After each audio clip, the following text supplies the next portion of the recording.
નમસ્કાર મિત્રો, સ્વાગત છે યુટ્યુબ ચેનલ મિશન ગવર્મેન્ટ એક્ઝામની અંદર। આજના વિડીયોની અંદર વાત કરીશું આપણે નિબંધ ભારતીય સંસ્કૃતિ અને આધુનિકતા। તો શરૂ કરીએ આજનો વિડીયો, જે આવનારી ટાટની પરીક્ષા માટે આપને ખૂબ જ ઉપયોગી સાબિત થશે। પ્રસ્તાવના: બદલાય યુગ ભલે બદલાય આખી સૃષ્ટિ, પણ ન બદલાય કદી આપણી સંસ્કાર દ્રષ્ટિ। ભારત એક એવો દેશ છે જેની પવિત્ર ધરતી પર પરંપરા અને પ્રગતિનો અદ્ભુત સંગમ જોવા મળે છે। ભારતીય સંસ્કૃતિ અને આધુનિકતા એ કોઈ પરસ્પર વિરોધી વિચારો નથી, પરંતુ એક સિક્કાની બે બાજુઓ છે। આપણી સંસ્કૃતિ હજારો વર્ષ જૂની છે, જે આપણને જીવન જીવવાની સાચી કળા, નૈતિકતા અને માનવીય મૂલ્યો શીખવે છે। બીજી તરફ આધુનિકતા આપણને વૈજ્ઞાનિક અભિગમ, અદ્યતન ટેકનોલોજી અને વૈશ્વિક સ્તરે આગળ વધવાની પ્રેરણા આપે છે। આજના ઝડપથી બદલાતા યુગમાં આ બંને તત્વો વચ્ચે યોગ્ય સંતુલન જાળવવું એ સમયની સૌથી મોટી માંગ છે। ભારતીય સંસ્કૃતિનો ભવ્ય અને દિવ્ય વારસો: ભારતીય સંસ્કૃતિ વિશ્વની સૌથી પ્રાચીન, સમૃદ્ધ અને જીવંત સંસ્કૃતિઓમાંની એક છે। તેનું મૂળ વસુધૈવ કુટુંબકમ એટલે કે આખી ધરતી મારો પરિવાર છે, અને અતિથિ દેવો ભવની ઉમદા ભાવનામાં રહેલું છે। આપણા લોહીમાં વડીલોનો આદર કરવો, પરિવાર સાથે મળીને રહેવું અને ત્યાગ તથા સમર્પણની ભાવના વણાયેલી છે। ભારતમાં વિવિધ ધર્મો, ભાષાઓ, પોશાકો અને તહેવારો હોવા છતાં બધા વચ્ચે એક અતૂટ એકતા જોવા મળે છે। આપણી સંસ્કૃતિએ વિશ્વને શાંતિ, સંતોષ અને માનસિક સુખાકારી માટે યોગ્ય ધ્યાન અને પ્રાણાયામની અમૂલ્ય ભેટ આપી છે, જે આજે સમગ્ર વિશ્વ સ્વીકારી રહ્યું છે। જ્યાં સંસ્કારની સુવાસ છે ને માનવતાનો વાસ છે, એ જ તો મારા ભારત દેશનો અસલ ઇતિહાસ છે। આધુનિકતાનો સાચો અર્થ: ઘણા લોકો આધુનિકતાને માત્ર પશ્ચિમી પોશાક પહેરવા, પશ્ચિમી સંગીત સાંભળવા કે અંગ્રેજી બોલવા પૂરતી મર્યાદિત માને છે, જે ખરેખર એક ભૂલ ભરેલી માન્યતા છે। સાચી આધુનિકતા એ કોઈ બાહ્ય દેખાવ કે વેશભૂષા નથી, પરંતુ વિચારોની પ્રગતિશીલતા છે।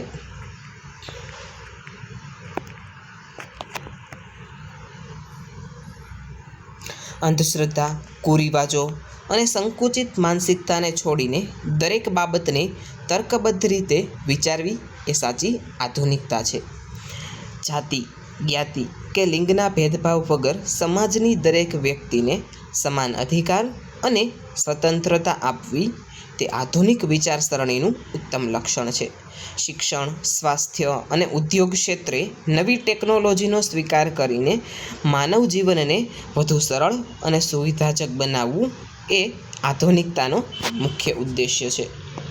સંસ્કૃતિ અને આધુનિકતા વચ્ચેનો વર્તમાન સંઘર્ષ: આજે આપણો સમાજ એક એવા સંધિકાળ પર ઊભો છે, જ્યાં સંસ્કૃતિ અને આધુનિકતા વચ્ચે ક્યારેક ભારે ટકરાવ જોવા મળે છે।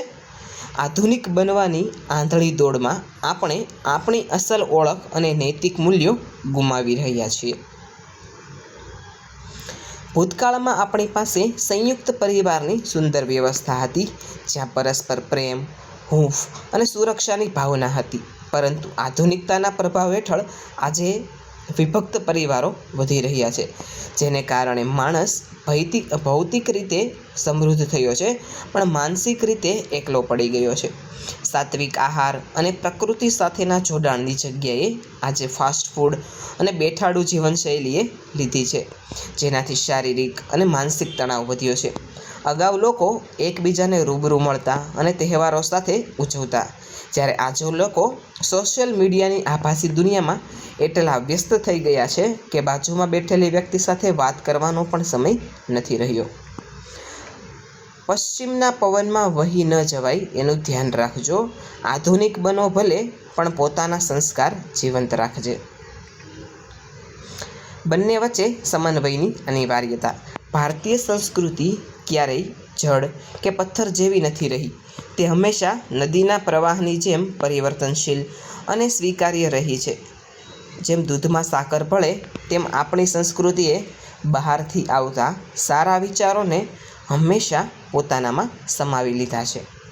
તેથી આપણે સંસ્કૃતિ વિરુદ્ધ આધુનિકતાની લડાઈ લડવાને બદલે બંને વચ્ચે એક સુંદર સેતુ પુલ બાંધવાની જરૂર છે.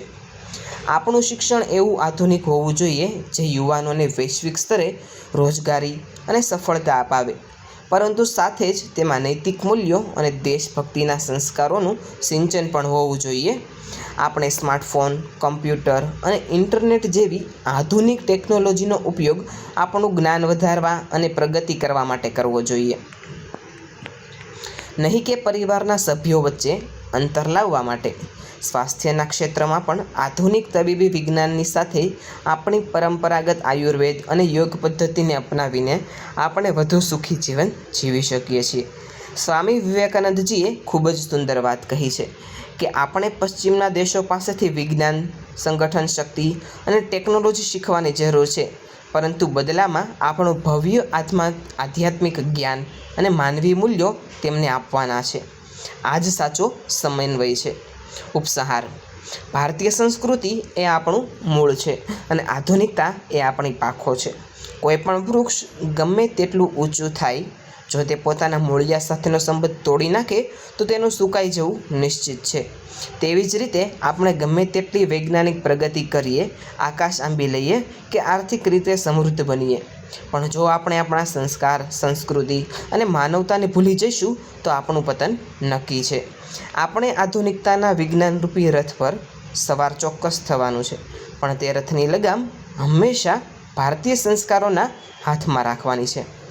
જ્યારે આપણી પ્રાચીન સંસ્કૃતિની ભવ્યતા અને આધુનિક વિજ્ઞાનની દિવ્યતા ભેગી થશે, ત્યારે જ એક સશક્ત, સમૃદ્ધ અને વિશ્વગુરુ ભારતના નિર્માણનું સપનું સાકાર થશે. મૂળિયા રાખીએ ધરતીમાં ઊંડા, પાંખોને આકાશ આપીએ, સંસ્કૃતિ અને આધુનિકતાના સંગમે નવું એક ભારત સ્થાપીએ. વિદ્યાર્થી મિત્રો, આ હતો આજનો આપણો નિબંધ. આજનો નિબંધ આપને કેવો લાગ્યો છે એ નીચે કોમેન્ટ સેક્શનમાં જરૂરથી જણાવજો. આવા જ એક નવા વિડીયો સાથે આવતીકાલે ફરીથી મળીશું. Thanks for watching.